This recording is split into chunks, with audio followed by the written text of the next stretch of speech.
Welcome to Nevada Newsmakers on the broadcast today. Part one of my extraordinary interview with John Frankovich. He's a partner with McDonald Carano for the whole show on an all-new Nevada Newsmakers. 40 years ago, Hotel California and the theme from Rocky were #1 on the pop charts, and D&D Roofing and Sheet Metal started on the road to becoming Nevada's leading roofing company. I couldn't be more proud of what we've achieved. And over these 40 years, we've become an employee-owned company. So when you're talking to any employee, you're talking to an owner. And here's to the next 40 years. Happy 40th birthday, D&D Roofing and Sheet Metal.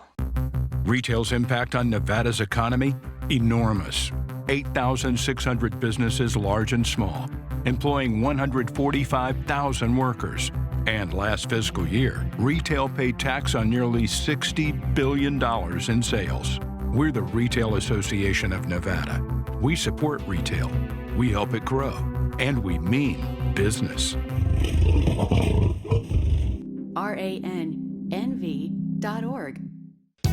Pro Group Management offers workers' comp services to a growing number of industries. As businesses grow and change with the times, the need for a solid workers' comp program must be flexible and up to date.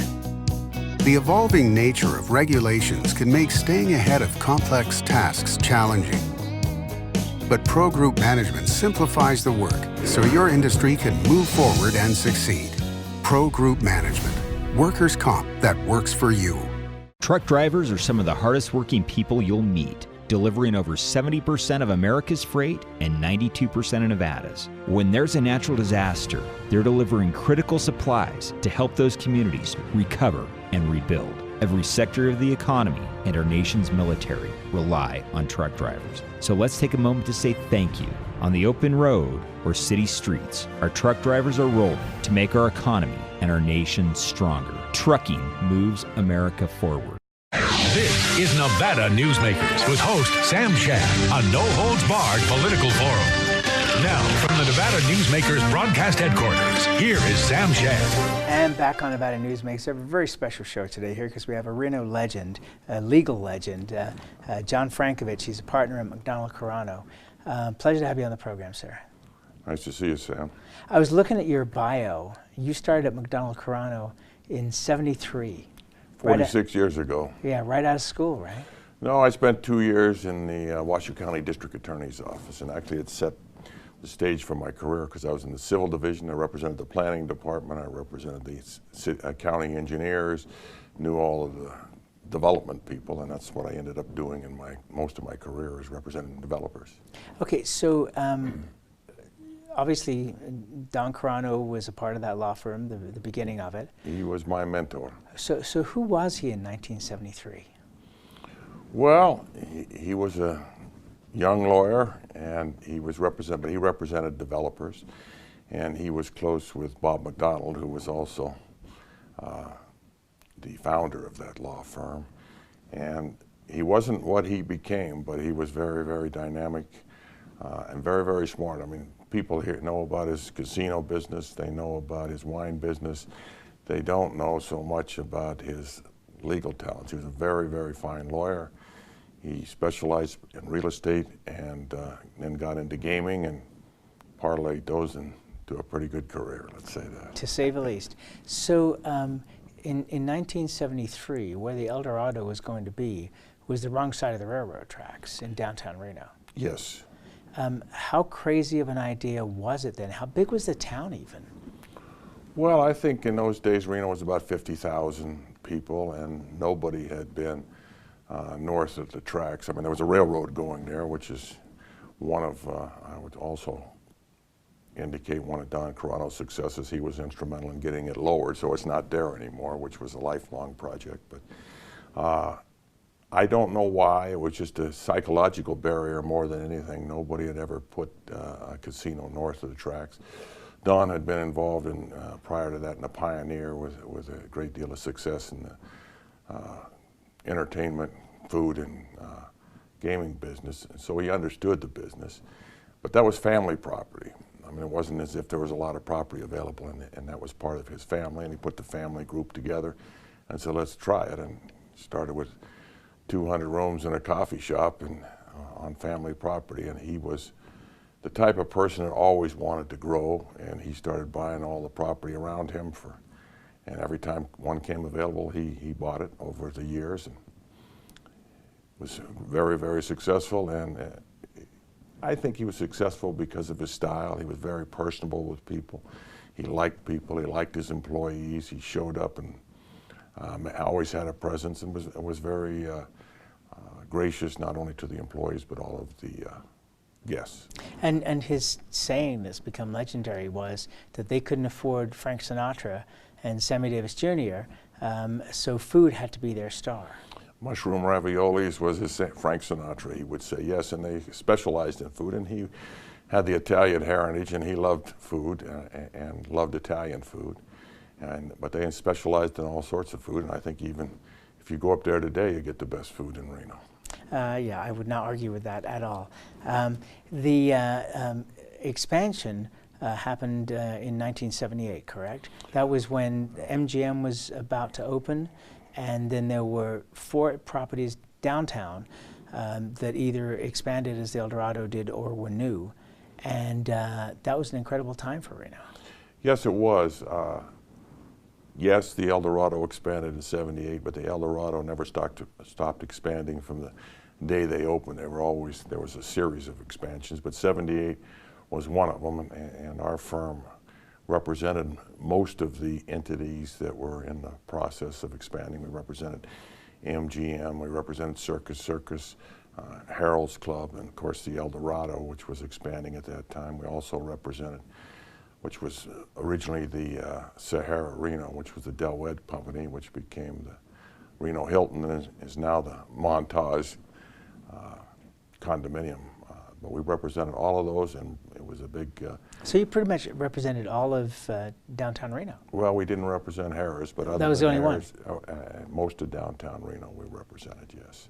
And we worked with them on their expansions, and they had to get the approvals and go through the process, and that's where we aided them, and then we ended up representing them full-time on other legal matters. So the MGM opens not in downtown, but at the junction now of what are the freeways, so a little bit out of town.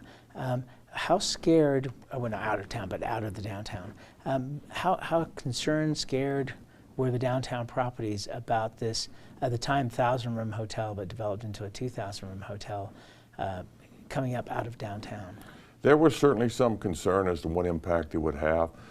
The casino industry historically has been concerned about new competition. They're always worried about the new fella coming to town and that was going to hurt their business. But I know in the case of the El Dorado, they became close friends with the operators and owners of the MGM and put programs together where they were going to work together because it was for everybody's benefit. And the MGM brought to town a lot more people than had been here before, if you remember, and I don't know if you were around. I moved here in '78, the year it opened. opened. Well then you went to the Hello Hollywood show, yes, which was one of the great shows ever in Reno, and that was a big draw for the community. But when you draw for the community, everybody has a share in that, and as I say, the El Dorado in particular developed programs where they would be busing people back and forth both ways to the MGM and over to the El Dorado, and that was part of Mr. Carano's genius, because he would work with people to try to have a mutual benefit. And Kirk Kerkorian, who I am just a huge fan of, he built the MGM from day one for 4,000 rooms. He put 4 pods in. They developed 2, but he didn't think that it was, appropriate to build the 4,000 rooms that they had planned for and they had the water for.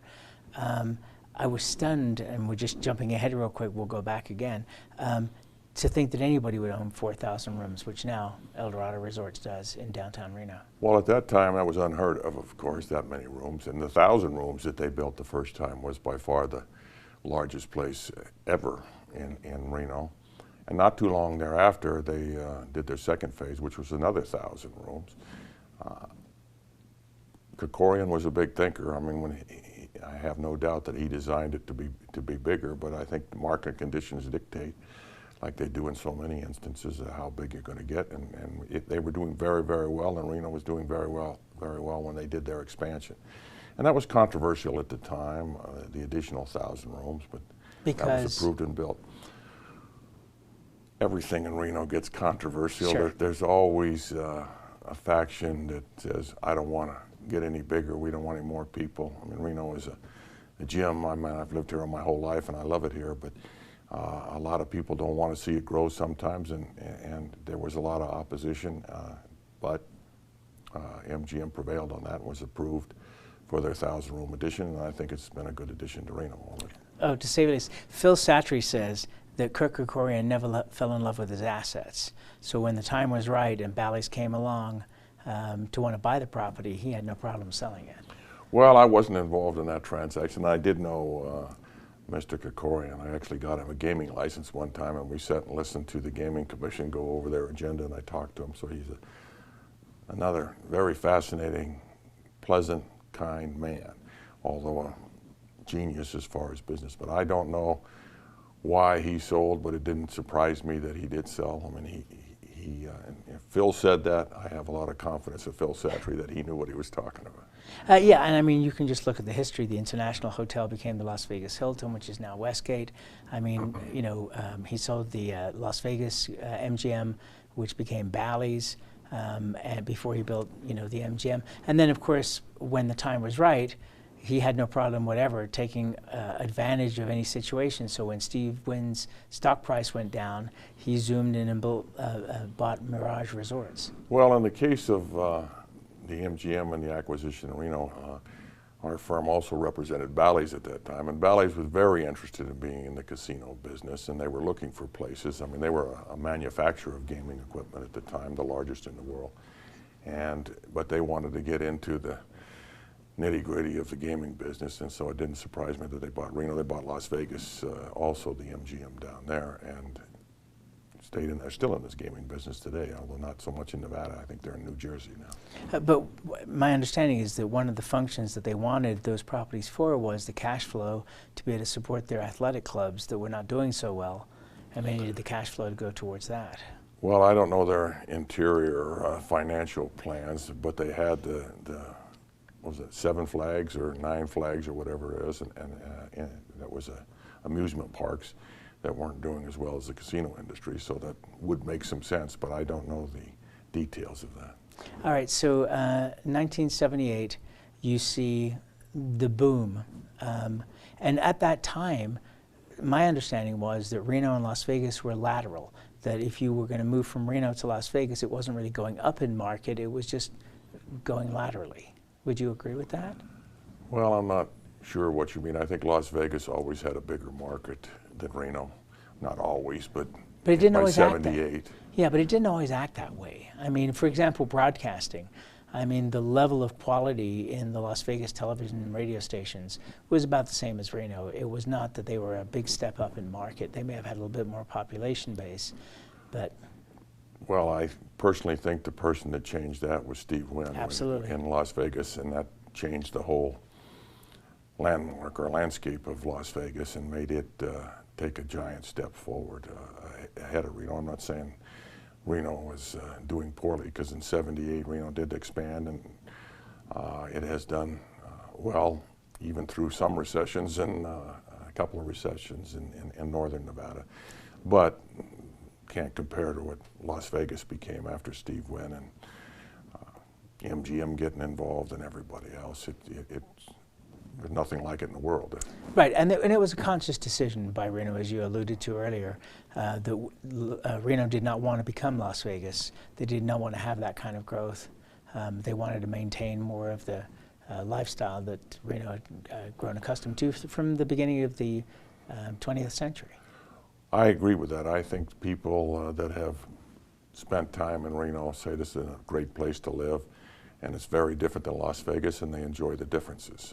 I'm not saying anything bad about Las Vegas, because it's a great place too. To live and do business, to say the least. Yes. Let's take a break. More with John Frankovich when we come back. Tamarack Junction is South Reno's hotspot with over 450 of the latest slots and video games. Sully's Sports Bar, the Dining Car Restaurant, William Hill Sportsbook, and the Tamarack Steakhouse and Lounge. We're just north of the Summit Mall in South Virginia. Yeah. Ahern Rentals began as Signal Gas Station on Las Vegas Boulevard. Founder John Ahern grew the business by offering rentals. His son Don built on John's legacy, growing Ahern Rentals into the largest independently owned American rental company, with 89 locations in 30 states. Don also brought his experience and vision to equipment manufacturing with Extreme Manufacturing and Snorkel. Today, Ahern Rentals continues to bring its family values to a new generation. Learn more at ahern.com. Hi, I'm Eric Robnett, owner of Home Energy Experts. Has this ever happened to you? Honey, did you remember to turn down the thermostat? Forgetting to set the temperature? Not fun. We can help. Our new smart thermostat keeps the temperature set for your comfort all by itself. I'm feeling hot now. To increase your comfort, go to homeenergyexperts.com for details. That's homeenergyexperts.com. The signs and symptoms of cataracts can start out small with subtle changes in your vision. So don't wait. Be proactive and take your vision into your own hands. If you're experiencing the onset of cataracts or just have questions, contact your eye care professional or call Eye Care Associates of Nevada today. Dr. Hiss has years of experience specializing in the surgical correction of eye disorders and has completed over 84,000 vision correcting procedures. At Eye Care Associates of Nevada, we'll change the way you look at the world. The Tamarack Junction Steakhouse is known for signature steaks, handcrafted cocktails, and world-class wines. Join us Thursdays and Friday nights from 4:30 to 6:30 in the Steakhouse Lounge for live music, gourmet plates, and well-priced wines, just north of the Summit Mall on South Virginia. This is Nevada Newsmakers. And back on Nevada Newsmakers, we continue our conversation with John Frankovich. He's a partner at McDonald Carano. So 1978, going back to 1978, that was the boom period that, to my mind, was the biggest boom until now for the Reno-Sparks area. And back then, because that's when I arrived in Reno, was 78, we had a lot of issues. We had construction workers sleeping in tents on the Truckee River because there wasn't housing to accommodate them. If you wanted a phone line, you had to get a party line because there weren't enough phone lines from the phone company. There weren't enough apartments, there weren't enough houses, you name it. The growth that we are now seeing in the Reno-Sparks area is 1,000 times bigger than that. How did we get through it in 78? How are we going to end up dealing with it in 2019? Well, first I'd question your math. I don't know about 1,000 times, but it's pretty pretty big huge. right now. It's big. I mean, you've been out to Tesla. I mean, yes. You know, we're talking not 1 million square foot building, but multiple million square foot buildings. A company that just bought 67,000 acres to develop, you know, over a long period of time, of course. And every major computer company having representation here. You know, I don't know what your math is, but I'm just gauging 1,000 times. I didn't come to argue about the math. I don't want to argue at all. And it's no question about it that the high-tech and industrial world has discovered Reno, Nevada, largely due to the Tahoe-Reno Industrial Center out in Fernley that has done a magnificent job of attracting these people. But to talk about 78, yes, we had a shortage of housing in that period of time. And how it was addressed is, I like to say, it's Econ 101. If you took Econ 101, you learned about supply and demand. And when there was a great demand, which there was, the supply shows up, and a lot of major national home builders who had not been in Reno before showed up in Reno. People like Syntex and Lennar and Bailey McGaw, Lewis Homes, together with a lot of local builders, started building. I mean, there's a demand, and they start building. De Loretto Construction Company was one, Lifestyle Homes. They all started in the mid to late 70s, building as fast as they could, and they continued that, and that's what you catch up. I mean, the demand generates the people in the free enterprise system that will provide the supply, and when the supply catches up, it slows down. It never gets exactly the same or equal, because usually the people building the houses will build more than they need, and it will slow down and the prices go down. I mean, but that's what happened.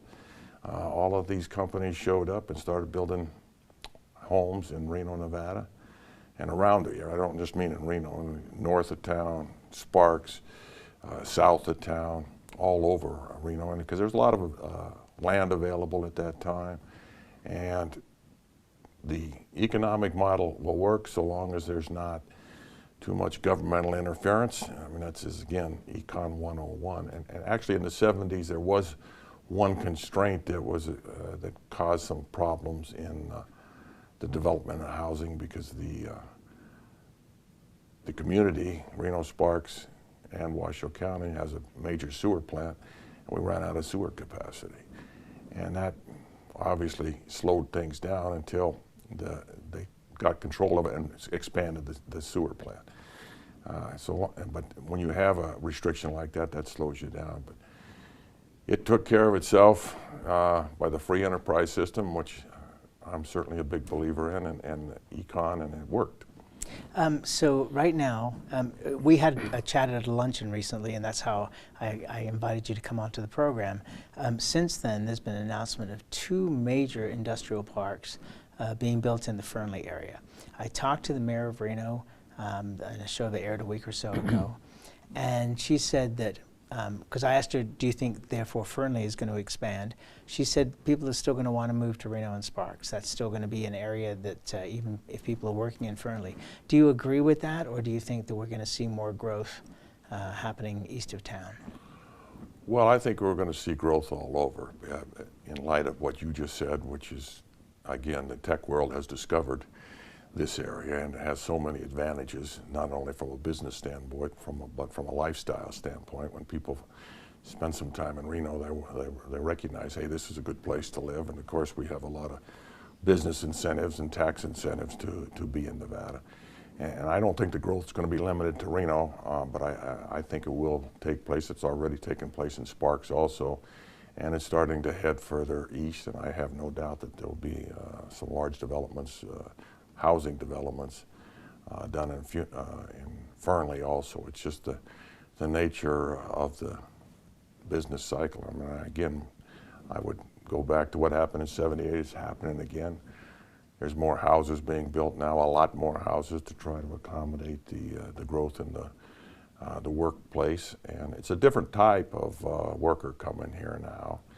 The high-tech people are typically higher income and looking for nicer facilities, but the homes, and those are being built. I mean, the demand is starting to get addressed by many of the same group is still here. They're not all here. Toll Brothers, De Loretto, Lifestyle Homes, they're still very, very active in building homes as fast as they can. Although right now I think that they're a little more cautious. A lot of the developers, the lenders, got hurt in the recession, and it stung everybody, and people are more cautious now, so they're not building as fast as they had in the past, in '78 in particular. Let's take a quick break, and then Sure. We'll come right back, okay? We'll be right back after this. Dimitri Prine here for Design Outdoor. Come visit Design Outdoor's store and backyard to see our wide selection of fire pits, barbecues, and pizza ovens, natural stone water features and fountains, and frost-proof pottery. Our store and backyard are located at 11600 South Virginia, just north of DeMonte Ranch Parkway. Visit designoutdoor.com or call us at 851-9499. Can't do it. Stupid, like my mom. We can't do anything at Mommy's because you won't pay child support. Dad said you cheated, and he's not even sure he's my dad. Mommy said you left both of us, so she isn't gonna let me see you. I look just like my father. I'm divorce attorney Marilyn York, and I may represent men, but hate has no gender, only casualties. Please, stop sacrificing your children in your war against your ex. Hi, I'm Dave Newman. Remember me? I used to be the house detective, and now I'm a realtor, full-time at RE/MAX Realty Affiliates. A lot of people ask me, how's the market? You know what? It's fantastic. If you're even kicking around the idea of buying or selling, give me a call. Let's talk about it. Call me at RE/MAX Realty Affiliates and just ask for the guy who used to be the house detective, Dave Newman. Everyone is talking about opioids, but they're not the only drugs that can be harmful if taken in large quantities or not as prescribed. You also need to be aware of side effects from anxiety drugs, muscle relaxants, sleep aids, and stimulants. Mixing prescription drugs with other drugs or alcohol can be dangerous. If you take Ambien with a glass of wine, it may be enough to stop you from breathing. Prescribed drugs can be just as dangerous as illegal drugs. Take medications only as directed. This is Nevada Newsmakers. And back on Nevada Newsmakers, we're going to continue our conversation with John Frankovich. He has kindly agreed to stick around and do another program with us because we are in such an exciting part of this story, and I want to continue it. So we'll be back on our next broadcast with part 2 of our interview with John Frankovich after this. A bird's eye captures its surroundings at different heights. At Brian Culpa Photography, we can make your imagination soar over buildings, parks, cityscapes, and beyond. Brian's images tell the story and get the job done. If you need a new perspective to tell your story, contact Brian today. Brian Culpa Photography. Experience the bird's eye view at brianculpaphotography.com. Hi, my name's Marilyn Miner, and I'm sure you'd agree that Nevada's a very special place to live. I was born here, and my husband and I have raised our family here. I feel it's a privilege to live and work in the Truckee Meadows. I especially enjoy helping my clients reach their real estate goals. Sometimes the smallest details provide the greatest satisfaction. I'd be complimented to talk to you about your next move. Call Marilyn Miner at Dixon Realty, 742-1280, or log on to marilynminer.com. St. Ives Florist, for every holiday and every special occasion. For romance. Custom home design. We have the largest selection of fresh flowers in northern Nevada. And we also offer a large selection of unique gift items. Come see me, Lori Ann, at St. Ives Florist, 700 South Wells Avenue, or call me at 333-9190. Pro Group Management specializes in providing industries with the necessary components to satisfy and exceed workers' comp requirements. Every business has unique needs and specific regulations. Pro Group Management stays ahead of the curve, providing up-to-date services to keep your industry in top form. Discover how we simplify your tasks, improve efficiency, and reduce expense to keep you moving in a positive direction. Pro Group Management, workers' comp that works for you. You can now watch Nevada Newsmakers on YouTube. Subscribe to our Nevada Newsmakers channel. We'll see you on the next broadcast.